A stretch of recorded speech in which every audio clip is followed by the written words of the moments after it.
Good morning and welcome to Get Real America. I'm Bill Edwards. I'm Brittany Brown. Glad to have you aboard here this morning. It's Wednesday, hump day. Here we are, 5th day of April.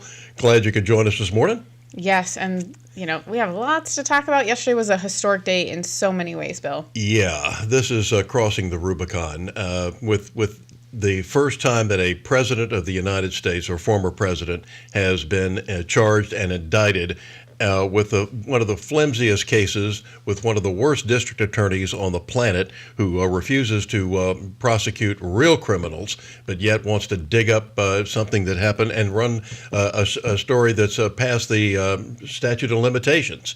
Brittany, one of the worst things about this is, among other things, is what it does and the future ramifications are going to be and implications are for future presidents. The pendulum does swing both ways. And are we going to have... So Dan Bongino from Fox News brought this up, interestingly enough, on his radio show yesterday, because this is a guy who was a Secret Service agent. He was guarding, and he left the Secret Service, did not get his pension because he's a man of principle. He said, I'm not going to put my life on the line for somebody like Barack Obama. So he left. But he said, if you're going to have Secret Service agents testify or something, all of a sudden, what now? You're hiring spies to spy on the guy that you're supposed to be protecting? And then the expense of it all, of how much this is costing a city that's already $13 billion in debt. And you've told the police they have to be in full uniform, no vacation, no time off for 5 days straight. This is going to cost in the realm of 10, 12 million. One of the things that Jesse Waters mentioned on the 5 yesterday was, what about this man becomes a target for the bad guys? So you're going to have him, and they're going to know where a former president of the United States is at a certain time, anywhere. If you've got somebody that has assassination attempts on their mind, they've got this perfect opportunity now to come along and say, okay, he's going to be at this courthouse at this time. And then this is a very busy courthouse. So you've got to suspend all this other activity. You've got to block off. You got to block off traffic around a 3 or 4 block area. I mean, this is such a nightmare for absolutely nothing. And you and I are paying for this. This is pathetic. And it's scary from our Constitution standpoint. Of course, I know that the Democrats don't care about Constitution anymore. Constitution? We don't need no stinking Constitution. And that's exactly how they're operating. Well, they do. They want their First Amendment rights as long as it applies to them. But once it applies to us, we're not allowed to do that. Because I did see... I found that out when I went to school with all the hippies and stuff back in the 60s. Fortunately, we didn't have many of them at Ole Miss. We were still pretty straight in those days, more ways than one. But nevertheless, we had very few problems on campus or kids that were causing any trouble, shutting down the school or anything of that nature. That never happened. But why do you think that is, Bill? I have my own theory, but why do you think all of it, it was fine until what has happened over the last, 40, 50 years that has changed the way that we behave in public? Well, of course, a lot of it the last 10 years has been social media. But at the same time, we've taken, when God was expelled from school, and we let the communists start taking over our school system. People didn't say that wasn't true. Oh, you see a communist behind every bush is what one of the things I used to hear when I would hear some of these left-wing professors talking, or some of the kids on campus that were saying stupid stuff and making socialist remarks and didn't understand the Constitution, never even read it or even seen it, and that's how it happened. We stopped teaching what we needed to do. We stopped teaching the basics. We stopped teaching reading, writing, and arithmetic, and also civics. The last civics class I had was in the 9th grade, and we should have had them ever since then. We had some U.S. history in the 10th grade. But that only scratches the surface. It's just the tip of the iceberg more than anything else. We didn't delve into a lot of stuff. I found out so much about the Constitution and about America and about the founding fathers and the greatness of what this country is and means since I left college and did while I was there. So, and it's incrementalism. it just creeps along.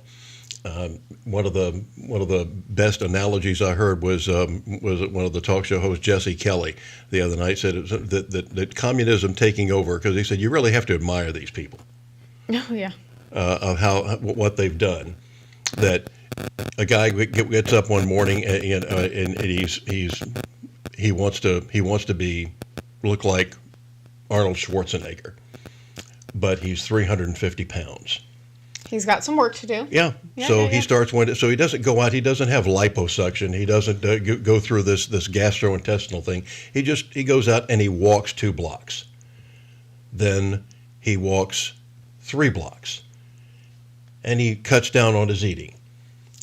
And he starts to go to the gym, and he starts working out, and he runs for school board, or he runs for city council, and then he runs for a higher office. And then higher office, and pretty soon he's looking all buff, and suddenly he's got that good body that he did over a period of years, and now he goes in and becomes president of the United States.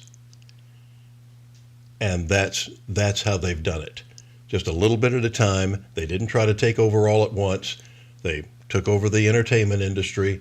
They took over the pulpits. They took over the universities, and here we are.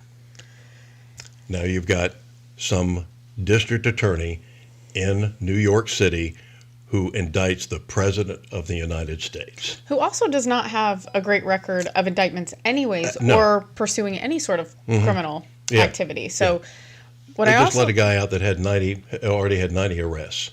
Ridiculous. Yeah. And I also think it's interesting, when you look at the indictment, it really doesn't refer to the crime that was actually committed. Like, it's a very, very interesting indictment. I'm not sure what they're thinking here, but I just don't think that they're going to get what they want out of it. I mean, the first date, I believe, that he'll be back in it for pretrial is the beginning of December. Yeah. So, not really sure. Number one, they're going to draw this out as long as possible. My concern is what they're going to do is put Trump in a position where he's not able to campaign. That's what I think they're going to try and do. Because they also have They're thinking about the gag order, that sort of thing. Yeah. Well, I also heard that wasn't true. The judge never said that. He said to everyone. It wasn't just specifically to Trump. It was to everyone to please stay off of social media and don't say anything to incite or enrage, civil unrest. Have you seen Andy McCarthy went over this in an op-ed piece this morning, as saying, and a former AG type himself, and he said, where did they get this 34 indictments? It is, he said, what they're taking it. He said, if you look at it, what Bragg has done, the AG or the district attorney, has taken each one of these, the lawyer who's already been convicted of lying to Congress and elsewhere, has been given Cohen. Cohen, yeah. I was like, I wanted to say Comey, but I was like, that's FBI. That's another one. Yeah. We can get him next. Yeah. But he was paid in increments. Right, for his services. And so he was paid on a monthly basis. They took each one of those checks as a payment for something else. Yep. That's and he said, you can get, and he gets, and he doesn't care if he gets acquitted on 33 of them. He just needs one. Well, and it's a huge stretch. And even our, CNN, they were like, this is very underwhelming. The fact that they're willing to prosecute this, it's a concern. And so for a network like CNN to have their anchor saying that, it's a huge issue. John Bolton. Yeah, but I'm like, he's like a regular CNN person now. I'm like, that tells you all you need to know about John Bolton. But he was on there even saying, they shouldn't move forward with this. They shouldn't do it. Even Mitt Romney came out on Trump's side. Yeah, and that's he's no fan of Trump. That's for sure. For sure. Yeah. But I also think when you look at what they're doing and it impacts us on the world stage. I don't think that people understand the implications of this. It is way bigger than just, they pulled Trump in for some white collar crimes. It's not just. But Brittany, isn't it interesting that when we've had when we had some peace-loving Muslim that tried to blow up and kill several hundred people or several thousand people, and they said, we're going to go through the rule of law here because we want the world to see how wonderful we are and how wonderful our system is and how fair we are when we are trying these people. So that's what we want the world to see. And now we want the world to see this. Well, I also, the other thing is the substantial cost, because, I mean, like you said earlier, you said we're paying for this, and everyone's like, well, that's in New York. We don't pay for that. Where do you think New York gets all of its tax dollars? It's not just from New Yorkers. Exactly. It comes from places like Georgia, like Florida. They're taking our federal money, and there's a whistleblower that is now saying that in the Department of Transportation, they are willing to fund things in blue states and give aid and help to blue states, and they try to avoid as much as possible giving any aid to red states. That's why you see East Palestine happen. That's why you see also he was in, I think it was Rolling Fork, I believe it was Mississippi. And You mean Rolling Stone? Depends on who you ask, I guess. I suppose, yes. But when you look at that, I mean, I'm surprised he even showed up to Mississippi, if I'm being honest. Yeah. But I don't think he had a choice, because it was, tornado, the disaster, Palestine. They can say, oh, all good's here. There's no tangible thing that you can see, because it's all in the ground and in their water and things like that. But when you look at the tornado damage, I mean, it's decimated. So I don't think he really had a choice, although it didn't get that much coverage. No. Where I think if he would have went to East Palestine, Especially since he kept calling it Rolling Stone instead of Rolling Fork. Yeah, he is not with us. But people tell me that they can't even stand to hear him speak anymore. It's just gotten to the point where it's an embarrassment. And if you think that other countries are not watching this and thinking, I mean, here's the thing. What did the Saudis say? Yeah. We're not interested in pleasing the U.S. anymore. Mm-hmm. Not interested. Yeah, they and were making supposedly deals an ally of ours. now making deals with China, and meeting with them, and a lot of other countries over there are meeting with the Chinese as they try to buy Africa. Well, and I think they're going to start trading in Chinese currency, which is a huge issue. And I don't think people understand. It's been good in the U.S. for a really long time, but we might not be the prime currency by the end of this president's presidency. What happened? Yeah, what happens when you get some nice, fresh fruit, and you let it sit around for a while? Gets moldy. Yeah, well, it gets. You have to pretty much throw it out. It gets rotten, and we've had it too good for too long, and haven't had a crisis to go to, except of course the worthless pandemic. But the whole world went through that, unfortunately. Yes, it is unfortunate, but I do think it has had very strong repercussions, and I don't think this is the end of it. I'm nervous about the next 2 years, if I'm being honest, but we're going to get to that at the on the other side of this break. We have some clips from President Trump as well as Buddy Carter coming up. Yeah, that's on the way. Get real.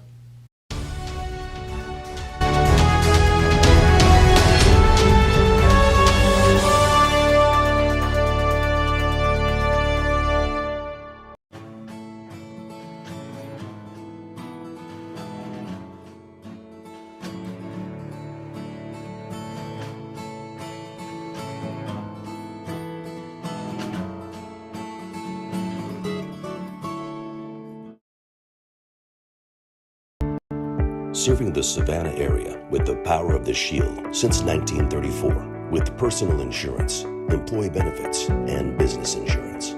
With integrity, security, and trust. For more information, go to thepoweroftheshield.com. At Get Real America, we'd like to thank the Southeast Georgia Republican Assembly for all their efforts on making a difference in our communities.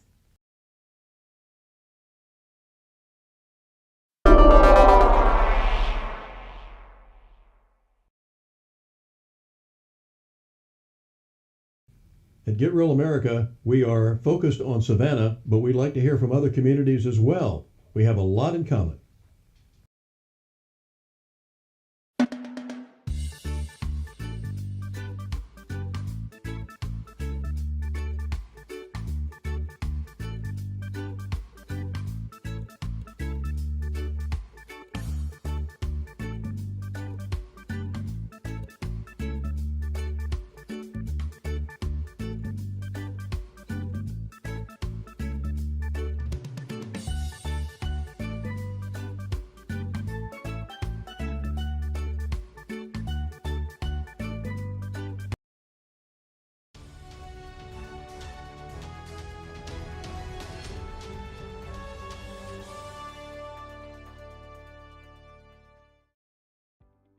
When you're looking to buy a business or sell a business, the experts at Best Business Brokers have you covered.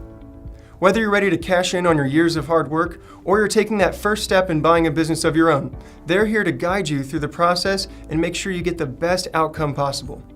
By having Best Business Brokers assist you when you buy a business or sell a business, they handle the legwork of the intricate process.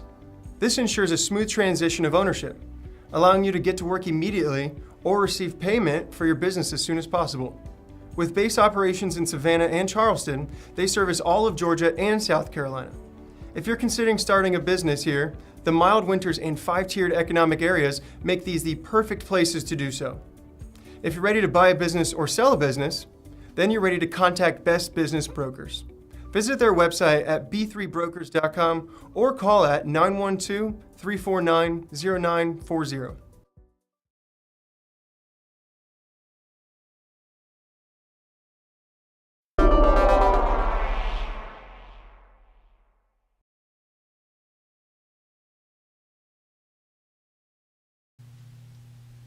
Welcome back to Get Real America. And Bill Edwards. I'm Brittany Brown. Glad to have you aboard on this Wednesday morning. And we continue to talk about this disgrace that's going on in New York City. And Donald Trump, he's right back in 2016 campaign mode. I think the DA may have done us a favor and get this guy reelected. I will say that this is the Trump that I like to see. Yes. You know, he's good under pressure. Mm-hmm. He's good when people are pushing against him. Yep. And, you know, he does have more of a happy warrior aspect to him at this point, where, 2021 up until about, I don't know, I would say 2 or 3 months ago, he kind of was a little bitter. And so I think that this is... With every right to be, of course.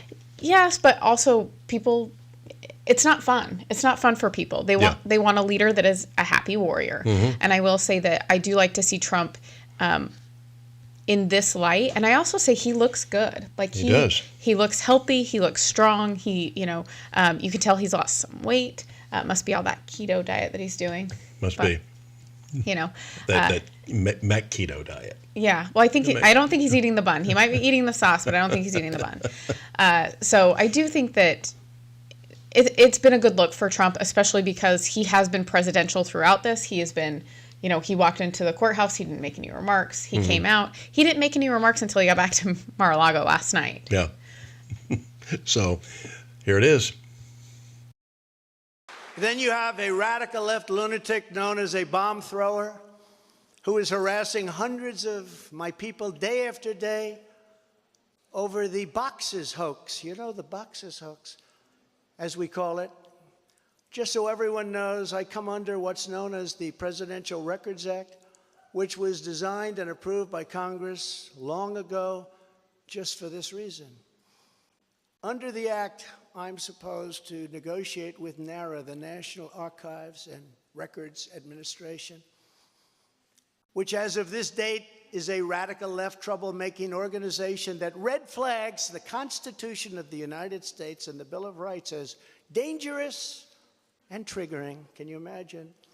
This is what we have to deal with. But there is no criminality under the Presidential Records Act. That is not what it's all about. We were negotiating in very good faith, proper way, in order to return some or all of the documents that I openly and in very plain sight brought with me to Mar-a-Lago from our beautiful White House, just as virtually every other president has done in the past.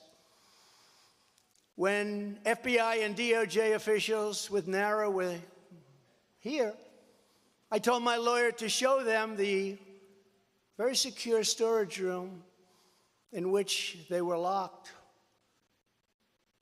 The FBI's sole request in writing was, could you please put another lock on the door?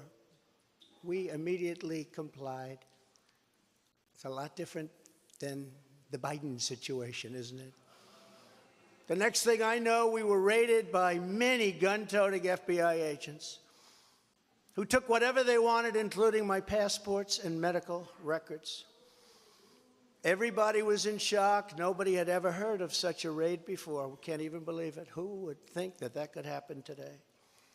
I immediately thought of the Fourth Amendment that protects against unreasonable search and seizure. But they did it anyway because our justice system has become lawless. They're using it now, in addition to everything else, to win elections. Apparently, they're not looking at me through the view of the Non-Criminal Presidential Records Act. They came up with a new one. This is a new one. And they're looking at me through the Espionage Act. Think of that. How does that sound? Of 1917, where the penalty is death. Even though that has absolutely nothing to do with openly taking boxes of documents and mostly clothing and other things to my home, which President Obama has done, the Bushes have done, Jimmy Carter has done, Ronald Reagan has done.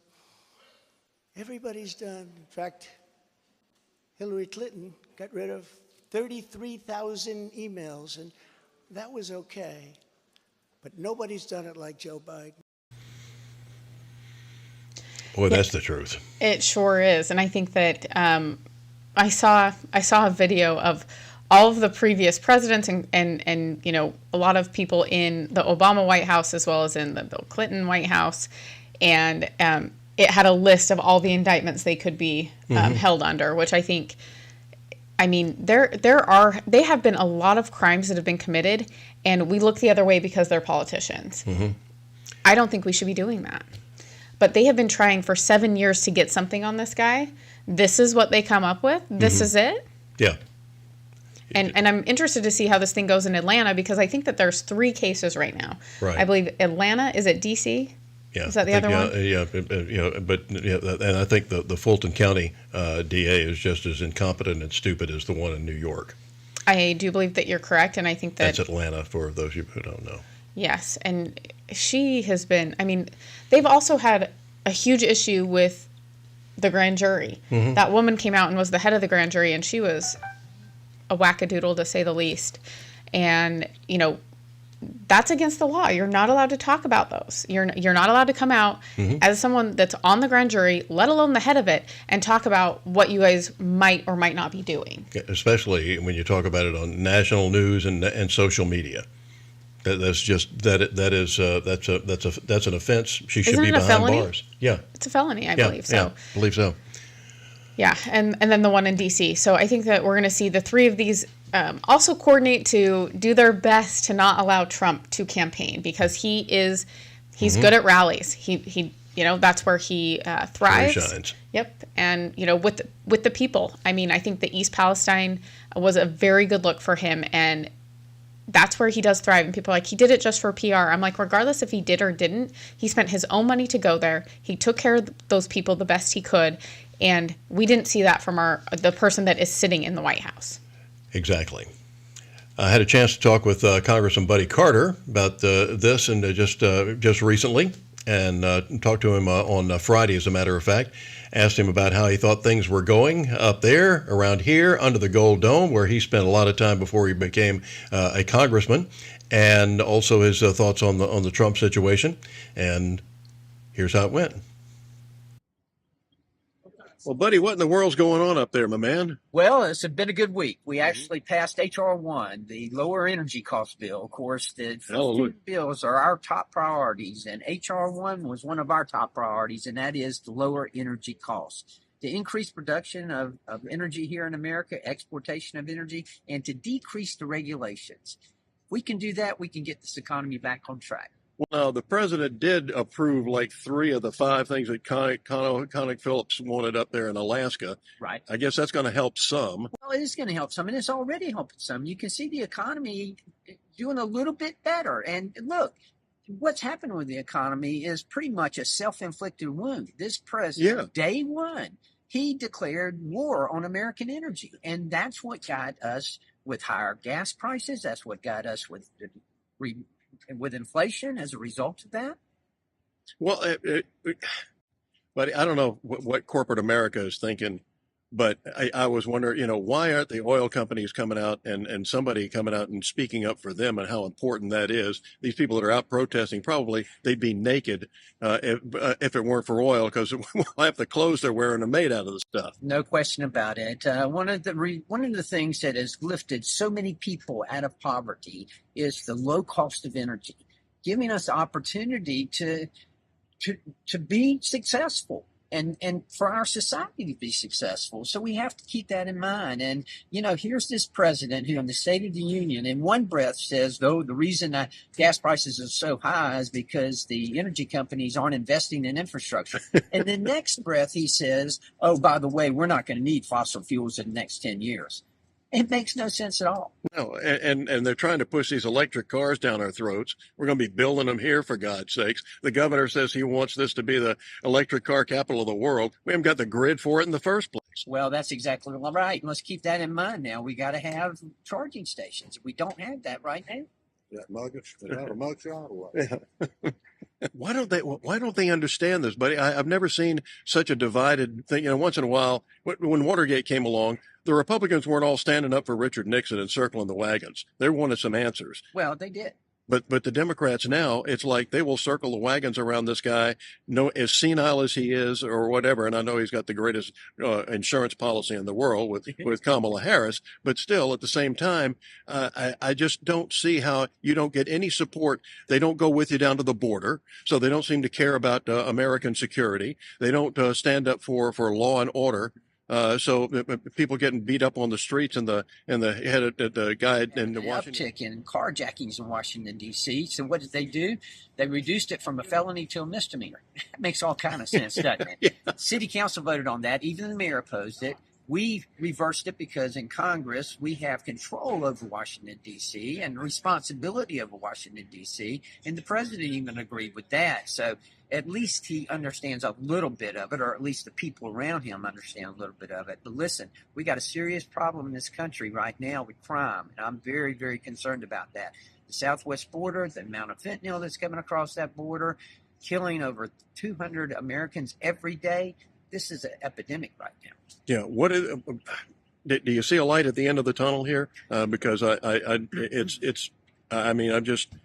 really worried that with all the open borders and everything else, what's going to happen? I am too, and that's the one thing that has got to happen. We've got to secure that border. A country without borders is not a country at all. Do I see a light at the end of the tunnel? I see a light at the end of the tunnel in 2 years. I don't know who our candidate's going to be, but we have got to win. And what about this indictment of the president? It shows that we're not a country of laws anymore. Well, it does. I mean, here you have a district attorney who has decreased or thrown out half of the felonies and reduced them to misdemeanors, and yet he is prosecuting, and it sure does reek of political prosecution. Now, I don't know the specifics of it, but it just does not pass the smell test. And by the way, congratulations. I understand that Narcan is now going to be over the counter. You've been fighting for that. Yes, we have, and that is good news. And I applaud the FDA for what they've done. I'm often critical of them, but in this case, they did the right thing, and I applaud them for that. Well, God bless you. Keep up the great work. Thanks, buddy. Good to see you. Good seeing you. The Narcan thing could be a game changer, especially with all of the fentanyl on the streets. So that is really good news. So good job, Buddy Carter, there. Yep. Pharmacist by trade and has done a great job representing us in Congress. So thanks, buddy. Coming up next. We have a lot to talk about. And PragerU, they've been going after the media, which I think is super important and good for people to understand. We're going to be taking a look at that next. Ought to be required viewing in our journalism schools, but that's the planet I live on.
Serving the Savannah area with the power of the Shield since 1934. With personal insurance, employee benefits, and business insurance. With integrity, security, and trust. For more information, go to thepoweroftheshield.com.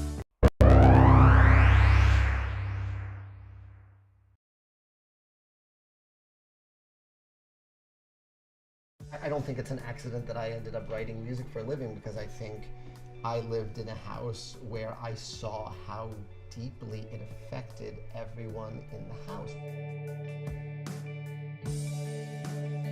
And just how much everyone defined themselves by the music they listened to. Music as a framework, I think, gave my parents my identity from a young age. You can like any music that you want if it makes you feel happy.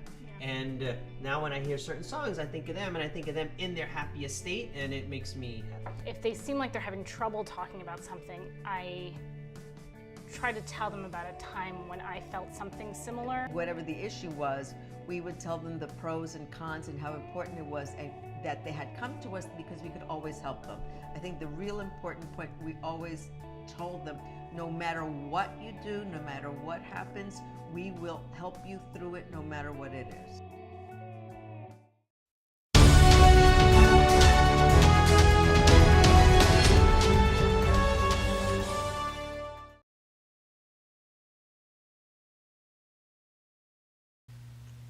Welcome back to Get Real America. I'm Bill Edwards. I'm Brittany Brown. Glad to have you aboard. Wednesday, here it is, and I'm going to be seeing my grandkids today. Grandparents' Day at their school. So what do you do at Grandparents' Day? You just go in, you meet their teachers. They take you. The kids will take you around the school to introduce you to their teachers and some of the things they're doing, their science class or whatever. And they actually go to a school where they actually teach this stuff. Oh, well, that's good. Amazing. That's positive. Yeah, it is. It's a positive thing I'm hearing about schools. One of the only ones. No kidding. Yeah, it ain't a public one though. Yeah, well, people probably shouldn't be sending their kids to public school. Our friend Lizzie is with us today, and she says Biden has destroyed our standing in the world. They don't trust us, and I was ambivalent about Trump before. Now I am all in Donald Trump. Mm-hmm. Yeah. So yeah. Thank old DA Bragg.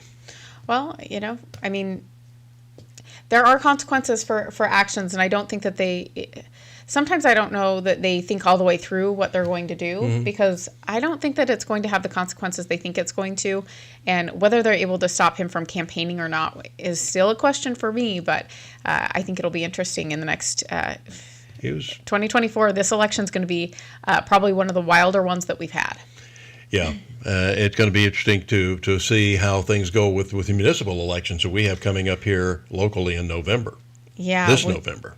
Yeah, and not everyone. So they have until August to announce, which I think is kind of crazy, or to qualify. So we could still see a bunch more people get into this race, but I believe we're up to 16 people for city council at this point. But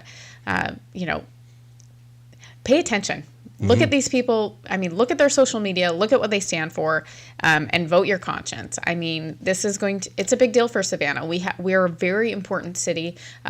We also have Pooler, Port Wentworth, and Garden City. That's all up as Tybee, well. Yeah. I'm not sure if Tybee. I think Tybee is up, and then Thunderbolt is 2025, I believe. So yeah, it could be. So a lot of municipalities, and so let's pay attention, see who's running. Do your due diligence, do your homework. Yes, and we'll be having some of these people on our show. So if you have questions you want them to answer about why they're running or what they're going to do for our city, send them our way. Please. And Bill, we talk about the media a lot, and we're seeing a lot of, I think the good news about the internet, which I'm not always a big fan of, is that people have the ability to find independent journalism away from the CNN, the MSNBC, and all of these other mainstream media types. At least the stuff that hasn't been blocked by the left wing. Yes, well, I will say Rumble. So during Trump's speech last night, Rumble was overloaded. I mean, you could still get it, but I mean, that's where you can see Trump. And a lot of places have blocked him, and he did get his YouTube and Facebook back, but I think that he's still like, I don't know if I'm actually going to give you guys anything proprietary, because he does bring the numbers. Yeah, he does. So Yeah, let's find out. But the media has been overtaken by the left. I mean, they're nothing more than a shill or a PR department for the Democrat Party. Correct. And the Prager University has done so much to bring to light some of the things that are going on in our society that is destroying it, and how we can get it back and get back on track. And among them is how the media has been overtaken by communism or any bad ism, socialism, you name the ism, and it's been taken over, except capitalism. Yeah, but they don't want to talk about that. No, of course not, because that works, and the others don't. Yep. So let's take a look at what PragerU has for us when it comes to the media. The communist government of the former Soviet Union thought that by controlling access to information, they could keep their citizens in line. Consistent with the Orwellian nature of the Soviet Union, the country's most important newspaper was Pravda. Pravda is the Russian word for truth. But Pravda was not truth. It was full of lies. But here's the thing. Almost no one in the Soviet Union was fooled. They knew they were being lied to. Ironically, unlike most citizens in the Soviet Union, citizens in 21st century America are fooled by their news media. We think we're getting the real story from our major media, but we're not. When we tune into the networks or read the New York Times or the Washington Post, we're actually getting a sharply slanted version of the news, slanted to the left. This should deeply concern people on both sides of the political divide. To make informed decisions, a free society needs a press it can trust, not one that is hopelessly biased. In 2017, Project Veritas sent out undercover reporters to see how committed the major media was to objective news gathering, specifically as it regarded the newly elected president, Donald Trump. Our first report focused on CNN. A producer there, John Bonifield, acknowledged the lack of evidence for his network's efforts to link the Trump campaign and the Russian government in a plot to rig the 2016 election. Bonifield told us, "I think the president is probably right to say, like, look, you are witch hunting me. You have no smoking gun. You have no real proof." So why was CNN so relentless in hammering the Russia collusion narrative? Ideology, the election wasn't legitimate, and ratings. As Bonifield noted, the Trump-Russia collusion story was good for business. Next, we released another series of reports, these on the New York Times. First, we heard from Nick Dudick, the paper's audience strategy editor. Dudick told our undercover reporter he was responsible for choosing which New York Times videos go on Facebook, YouTube, and Instagram. Dudick boasted, "My imprint is on every video we do." And what was that imprint about? As Dudick, who worked on both the Obama and Hillary Clinton campaigns, told our reporter, he hoped to use his position to make the president's life as difficult as possible. "I will be objective," he told our reporter with undisguised sarcasm before revealing his true intentions. "No, I'm not. That's why I'm here." Dudick told us he returned to journalism precisely in order to remain politically active. Next, we met Des Shu, an editor for the paper. She made it clear where she stood. "I think one of the things that maybe journalists were thinking about is like, oh, if we write about Trump and how insanely crazy he is and how ludicrous his policies are, then maybe people will read it and be like, oh wow, we shouldn't vote for him." According to the Times' own handbook on journalistic ethics, journalists may not do anything that damages the Times' reputation for strict neutrality in reporting on politics and government. So given such a breach of the Times' own standards, we expected the newspaper to come down hard on Dudick and Shu. Instead, they came down hard on us. Executive editor Dean Baquet said I was a despicable person for recording one of his employees telling the truth. Yet, when the Times publicized a 2012 undercover video of Republican presidential candidate Mitt Romney saying that 47% of Americans wouldn't vote for him because they were dependent on the government, they praised it as offering a rare glimpse of Romney's personal views. In fact, in his attack on us, Baquet unwittingly gave the whole American media game away. A real journalist, he told a panel at the National Press Club, has to have in his or her heart a desire to make society better. The Times' editor is wrong. Real journalists want to pursue the truth. Then they let the citizens use that truth to build a better society. When journalists shape news to fit their vision of a better society, they're not doing their job. Perhaps this wouldn't be so bad if the major media would just admit their political motives. But they don't. On behalf of their own narrow agenda, they lie, distort, and exaggerate. And they expect us to call it Pravda. But with each passing day, fewer and fewer Americans are willing to do so. I'm James O'Keefe, founder and president of Project Veritas for Prager University.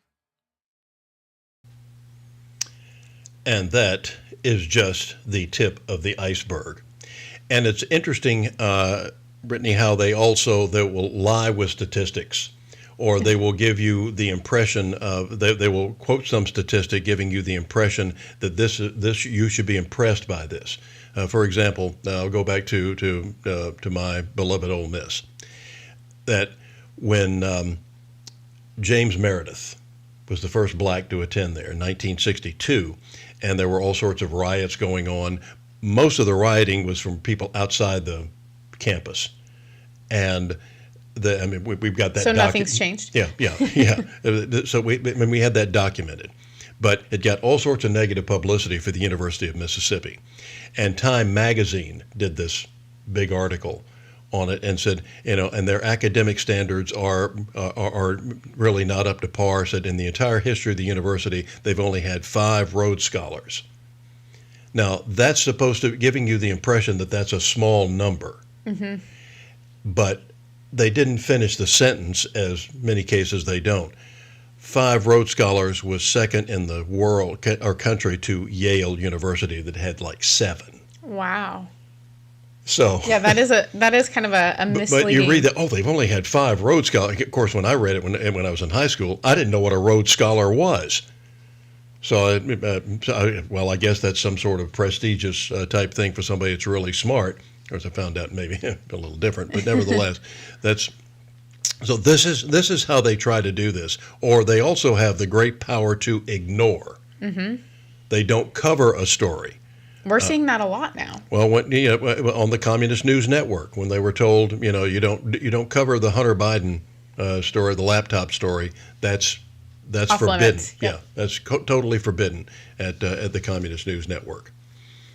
Yeah, and our friend Lizzie says most journalists are very young. The talking heads are just a fraction of the number of folks actually producing the news. Well, I noticed, I worked in a television newsroom for almost 30 years. And I noticed that the kids are coming in over the years were getting dumber and dumber and didn't know which end of a camera to hold practically. There were very few that came in that were competent. And it brought this to mind, and I'm talking over 20 years ago now, maybe 25, when I had to explain to one of our news anchors who Adolf Hitler was. Now, she said she'd heard of him, but it sounds familiar. Yeah, it sounds. Yeah, I've heard of him, but who was that exactly? So this is where we stand, and this is the pathetic nature of our education system. Well, and that was 25 years ago. Yeah. Right? Yeah. I mean, so it hadn't gotten any better. In fact, it's deteriorated. Yeah, I don't doubt it. I think that asking that question now would be very interesting to young people. Sure would. So, we're going to continue our president series when we get back. Mm-hmm. Find out who the 3rd president was.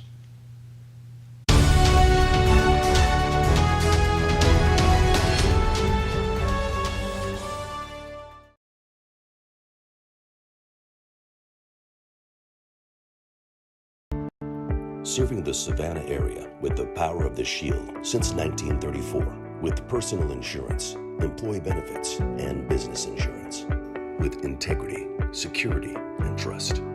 For more information, go to thepoweroftheshield.com.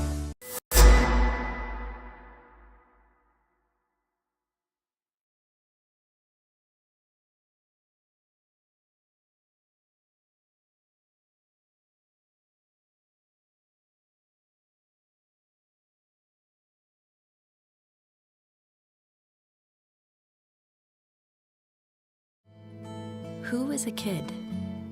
Well, that's a kid. And another. Look, a gaggle of them. Or is it a herd? Litter? Pride. But what about her? Tell her she's not a kid. Or him. So how do we tell who is a kid? Height? Age, maybe. But some of us have to grow up faster than others. A kid. A kid. A kid wants to make the world better. And one day, he just might. Is a kid fearless? Vulnerable? Strong? Nervous? Yes. Yes. Yes. Yes. Kiwanis is 600,000 kids at heart doing all the little and big things it takes to help children around the world. Because kids need Kiwanis. All of them.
Welcome back to Get Real America. Glad to have you aboard this morning. Bill Edwards here.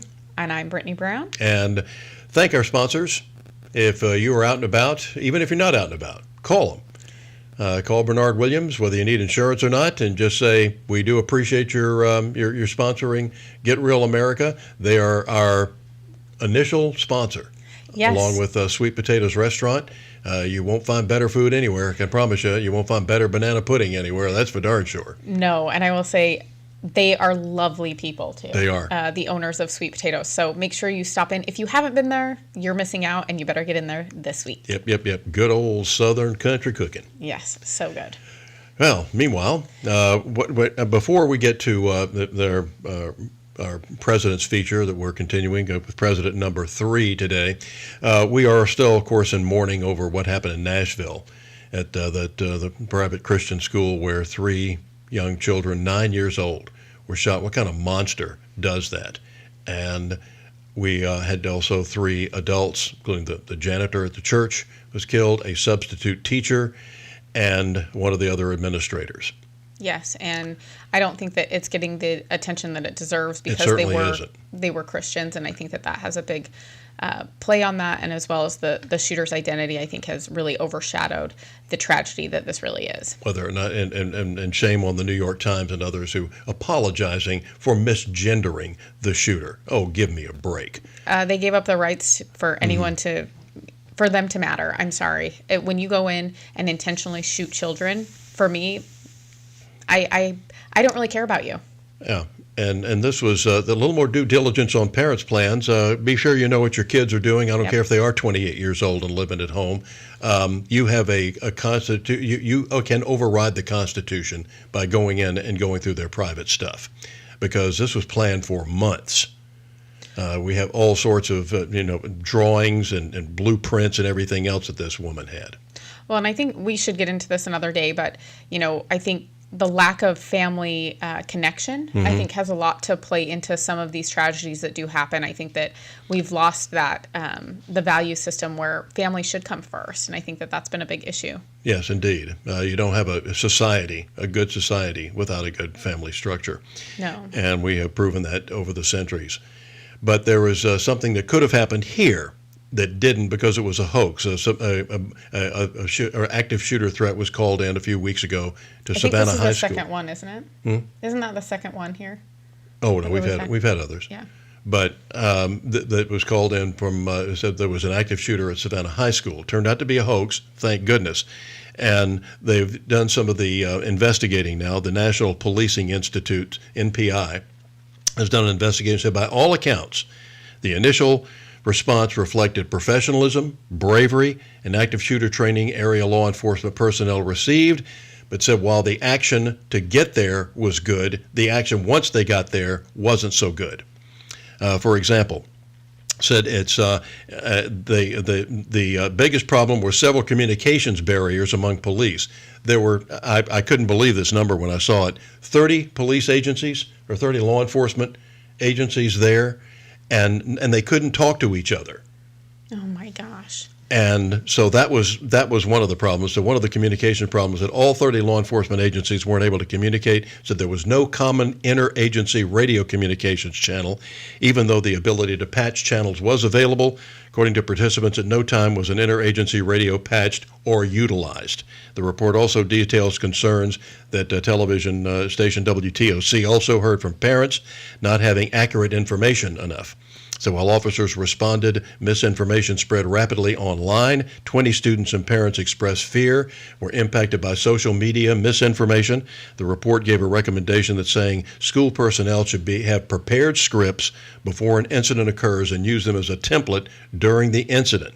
I said this may help improve the speed with which the school staff deliver accurate messages and updates. An older woman for that district, Linda Wilder Bryan, says that the school district should have made accurate information available quickly on social media.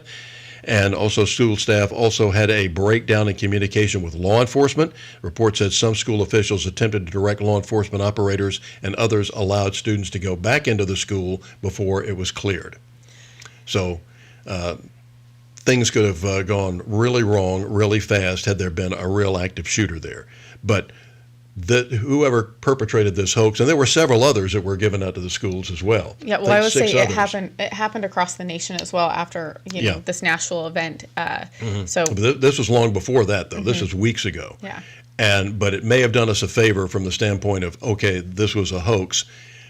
These are the mistakes. We can correct those, and nobody died. Yeah, I think it's a good opportunity for them to have some process improvement and also learn what channel they're all going to be on so they can communicate. Yes. So, and somebody ought to be in charge. Since we do have it's always amazed me, we now have to have a school police department. Yeah. But the chief, who is Terry Enoch, who is a wonderful guy, should be the guy who is in charge. When we had the sugar refinery, about 12 years ago, we had a horrible the sugar refinery explosion, and several people were killed, and a bunch of others were severely burned. But they had this thing so well coordinated. It was, this worked like a well-oiled machine. When I watched but the guy in charge was the fire chief at Port Wentworth. And through all of his training, he took charge right away. Everybody knew what everybody else was doing. I was at the emergency room at Memorial Hospital, and the ambulances were coming in from Effingham County, Bryan County, helicopters landing from Augusta to take the badly burned, worst burned patients to the burn center in Augusta at the University of Georgia's hospital. Yeah, and we're going to get to the presidential clip, but really quick, I want to say Lizzie Warren, so instead of spending 30 minutes every board meeting patting themselves on the back for silly awards, they should have actually been doing the real work. This is the school board she's speaking of. And then the communication glitch could have impacted any major event in Savannah, not just a school shooting. So excellent. I think those are valid points as well. So hopefully this does help them get better. But right now, we're going to go into our presidential series with Thomas Jefferson. Mm-hmm. There's a reason why Thomas Jefferson's face is on our coinage, why his sculpted head is on Mount Rushmore, and why there is a magnificent memorial in his honor in Washington, D.C.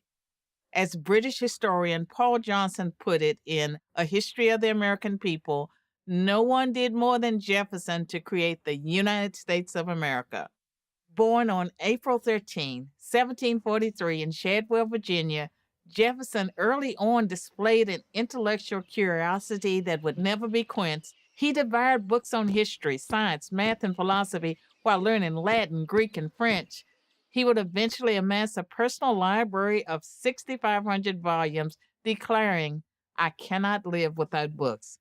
There was virtually no subject which he didn't find fascinating and didn't try to master. Most of the time, he succeeded. He graduated from college in just 2 years with a plan to practice law.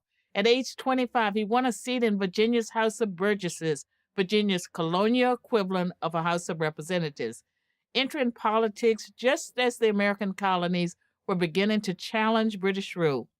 Although Jefferson was not a gifted speaker, he was a genius with words. This gift did not go unnoticed. John Adams and Benjamin Franklin, no rhetorical slouches themselves, asked him to write the first draft of America's Declaration of Independence. Their confidence was richly rewarded. Jefferson's assertions that all men are created equal and that nature's God, the Creator, had granted them inalienable rights formed the cornerstones of the American experiment. Jefferson was not yet 34. In 1790, President Washington appointed him to be the new nation's first Secretary of State, one of the two key posts in Washington's cabinet. The other post was Secretary of the Treasury, to which Washington appointed Alexander Hamilton. The two became bitter rivals. Jefferson distrusted Hamilton's belief in a powerful central government. Hamilton thought Jefferson was an impractical dreamer.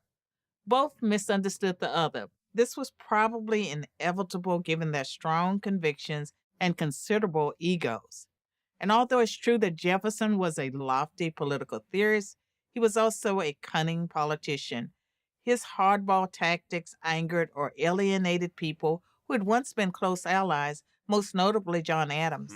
After defeating Adams in a contentious election in 1800, Jefferson served 2 terms as America's 3rd president, a tenure historians still consider among the most consequential and successful in American history. He reduced the scope and reach of the federal government, cutting taxes, lowering spending, and retiring half of the national debt. This was the small government Jefferson in action, but he had no problem exercising vigorous executive authority when he felt it was necessary. Nowhere is this better expressed than his greatest accomplishment as president, the acquisition of the Louisiana Territory from France for $15 million, or just 4 cents an acre. In one fell swoop, Jefferson orchestrated a deal that doubled the size of the United States, incorporating territories of what are now 15 states, while also eliminating the presence of a powerful European empire from North America. After completing 2 terms, Jefferson, following Washington's example, stepped down from the first office. He spent the last 17 years of his life at his beloved home, Monticello, an estate he built not far from his birthplace. There, he not only founded the University of Virginia, but repaired his relationship with his long-lost friend, John Adams. They began a fabled correspondence that continued nearly to the end of their lives. Remarkably, if one is so inclined, one might even say providentially, Jefferson and Adams died on the same day, July 4th, 1826, the 50th anniversary of the signing of Jefferson's Declaration of Independence. Thomas Jefferson was a complex man who must be judged in the context of his time. This is, of course, best understood in his relationship to slavery. He grew up in a world that took slave ownership for granted. He owned slaves as his father had before him, yet he abhorred the very idea of slavery. On numerous occasions, he acknowledged that he violated his fundamental belief that all men are created equal. And yet it's also true that Jefferson pointed the way out of that heinous institution. For this, we are forever in his debt. Abraham Lincoln knew this. Of the Declaration of Independence, Lincoln wrote, "Thomas Jefferson gave liberty not alone to the people of this country, but hope to the world for all future time." I'm Carol Swain for Prager University. Thank you. All right, thank you. And you know, you can make a contribution, a tax-deductible contribution to Prager University to keep those videos free. And we'll have President number 4 for you tomorrow as that series continues. And also, we're going to tell you a feature of a young man who is out saving bunny rabbits as we get ready for Easter. Yes. See you then. Thanks so much for tuning in. We'll see you guys tomorrow. God bless.